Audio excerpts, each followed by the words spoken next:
We begin with President Trump embracing war against America's cities and expanding his federal crackdown while cities fight back. In Chicago, protesters took to the streets to stand up against Trump's threat to deploy the National Guard and ramped up immigration enforcement. While in Washington, D.C., huge crowds protested in opposition to the federal crackdown and National Guard stationed there. It came as ICE began new immigration enforcement operations in Massachusetts, setting up a fight between the Trump administration and Boston. All of this is coming as the president has renewed his threats to Chicago with a post on social media with an AI image writing, "I love the smell of deportations in the morning. Chicago about to find out why it's called the Department of War." Illinois Governor J.B. Pritzker responded, quote, "This is not a joke. This is not normal. Illinois won't be intimidated by a wannabe dictator." Chicago Mayor Brandon Johnson joined Pritzker in condemning the president's post, saying it was, quote, "beneath the honor of our nation." Illinois Congresswoman Delia Ramirez, who represents part of Chicago, slammed the president's dangerous rhetoric and warned Chicagoans not to take his bait. The president wants to do everything he possibly can to instill the most fear in communities that are most vulnerable. It's not gangs that Chicagoans are worried about right now. They're worried about the president of the United States of America deploying the very same people that are supposed to protect America against its own people. Joining us now, former Pennsylvania Congressman Conor Lamb and Christy Greenberg, former federal prosecutor and MSNBC legal analyst.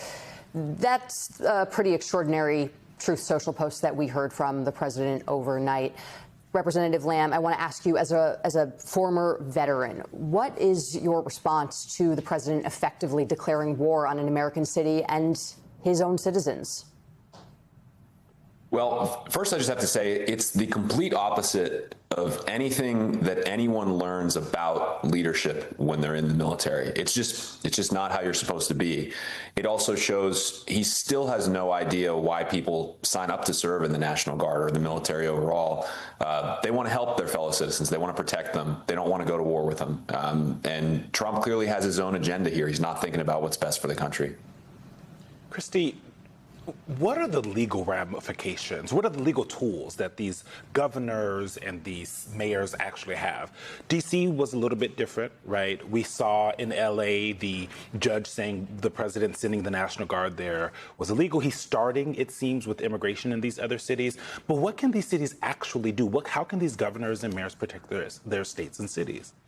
Well, I think that following what Governor Newsom did in California when he sued, and he has a successful opinion now where the judge said that there was an overstep, a great overstep in what the National Guard was doing in California, that they weren't just there to protect federal buildings, federal property in response to, some very specific threat. This was a systemic, effort from the top down at the Defense Department. And the judge said, that's overstepping, that you've gone too far. It is illegal to just send in the military to engage in general law enforcement activities. And so I think that decision will now be a model for all of these other governors. I think you're going to see Governor Pritzker sooner than later probably sue this administration in the same way that Governor Newsom did to say, this is too much. You're not coordinating with federal law enforcement. You're not even talking to state and local officials about what it is you're planning to do. What is the threat? What you would typically do if you were going to team up and fight crime. Right. If there are actually criminal threats, the best way those work is when you have a task force of federal law enforcement working with state and local officials together to figure out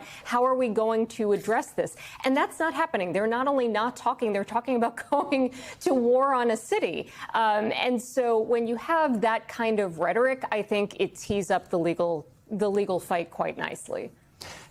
Congressman Lamb, I want to go back to you in something that you said, that you didn't think that Trump actually really understood sort of the delineations between the National Guard, ICE, local police, law enforcement. But I wonder if you're not giving him enough credit in terms of the overall plan of what the administration is trying to do here. Many people we've spoken with on the show believe all of this is a pretext to create some sort of paramilitary force for him going into 2026 elections. I mean, what do you think is going on here when you are connecting the dots across all of these deployments and potentially future deployments to blue cities? No, he's definitely trying to intimidate the public at large and doing everything he can to try to flex his muscles and his power. I don't really see that working long term with people like the National Guard because, again, it's not why they sign up to serve. I also just think, you know, coming from an area that I represented where people don't live in big cities and where they might watch this on TV and at first be sympathetic to the idea of addressing crime, they're only going to be distracted for so long. I mean, these jobs numbers that we're seeing are a disaster, especially in areas like mine where people still work in manufacturing and mining and gas production and all that kind of thing, all of which are getting crushed. People are going to interpret this for what it is, which is mostly a show that is not doing anything for the very people who gave Trump the last election.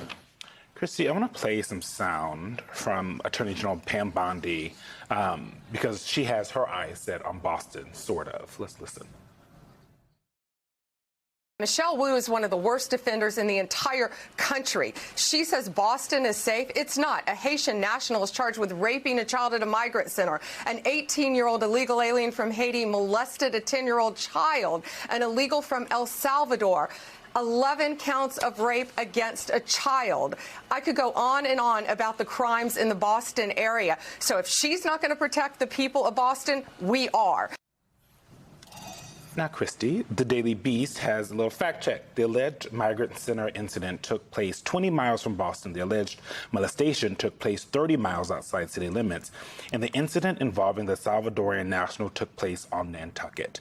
Now, all of those things are heinous if they're true, right? Alleged crimes, we don't have all the facts there. And, you know, she's sometimes loose with her facts when she's on television. But what does it say that the Attorney General of the United States, one, is even going on television and talking about these things?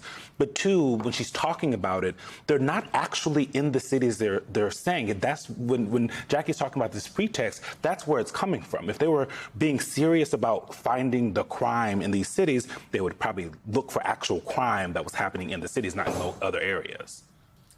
Well, that's certainly true. Also, I mean, the first thing, if you really think there's a crime problem in cities, then you want to beef up your FBI. You want to beef up the partnerships with state and local officials. Instead, they are firing veteran law enforcement in the FBI. They are taking the FBI's mission and changing it so that they are not looking at things like national security or cyber, that they are looking at immigration. If you think crime is a real issue, why is the FBI's mission shifting so much to immigration enforcement, which is not typically what they do? There are other agencies that deal with that. It puts us at risk, it seems, if they're not doing the job that they are trained for and tasked with. Right. And the military is not trained to engage in law enforcement. Everybody should stay in their lane and find ways to work together. And this is just fear baiting. That it's fear mongering. That's all this is. And when you see that in D.C., if you are talking about being serious about crime, why is it that D.C. grand jurors are continuing to reject the cases that are brought to them? Because a lot of those are bogus cases. They're overcharged cases that are not set up by evidence and the facts. And you can't charge cases by going on Fox News and doing media appearances. You have to present evidence to a grand jury, and they are finding that this kind of rhetoric is empty. When they actually go into a grand jury and try and make a case, they are failing. We have the governor of Massachusetts on, Maura Healey, later on in the show, so we will definitely ask her about that in her state as well, guys. And I want to stay, though, on the Pam Bondi sound. I mean, Congressman Lamb, John Fetterman, your former opponent and now the senator from Pennsylvania, is the lone Democratic senator who voted to confirm Pam Bondi. Do you think, I don't want to get too far afield of the actual news here and too deep into the political realm of this, but does John Fetterman have the ability to represent Pennsylvanians effectively? He hasn't proven to. So, I mean, I had sort of hoped he would get his act together and start doing a better job, but he's not going in that direction. And the Pam Bondi vote, it was obvious at the time that she's not qualified for this job. And every day since then, she's just proven she doesn't want to tell the truth to people about what's going on. I mean, that clip that you just showed, it's disgraceful for the top law enforcement official in our country to be talking like that to the public and misunderstand the priorities. I mean, by that same logic, you have a criminal in the White House. I mean, does that mean that she needs to take action there? It's just crazy. And to reaffirm something Christie has said a couple of times already, you know, her job is to be getting law enforcement to be better at solving serious crimes. And instead, they're focusing on a group of people, immigrants, who commit crimes at a lower rate than other people. They've totally lost direction. Yeah. Conlon, I want to stick with you, Congressman, because something that it seems some of these mayors and governors are trying to do is preempt Donald Trump when he is going to send folks here. In Maryland, they are deploying more law enforcement to Baltimore amid his threats. The open-ended increase, this is from the Washington Post, in public safety efforts announced by Governor Wes Moore and Mayor Brandon Scott builds on an existing partnership that has already funneled cash to violence interrupter groups and state prosecutors, an effort that the two men credit with helping drive Baltimore's homicide count to its lowest in 50 years. All of these mayors, these governors continue to say it's not about crime. We've had Brandon Scott on here. He said this is not about fighting crime from Donald Trump. But should they do things like this to try and slow down, stop Donald Trump from sending the National Guard or whomever to their cities and states? Is that a way to kind of play the game a little bit with him? Well, you know, I don't think it's a game so much as we have to remember that ultimately there's a court of public opinion here. Yeah. And we're trying to convince people that Democrats are effective at governing, which means effective at protecting them and their families. And so I think it's great that these leaders want to step up and say, hey, we're the ones that actually know about reducing crime and trying to protect you from it. When Donald Trump sends a bunch of 22-year-old National Guard troops into your city who don't even have the power to arrest anybody, he's putting on a show. He's not protecting you at all.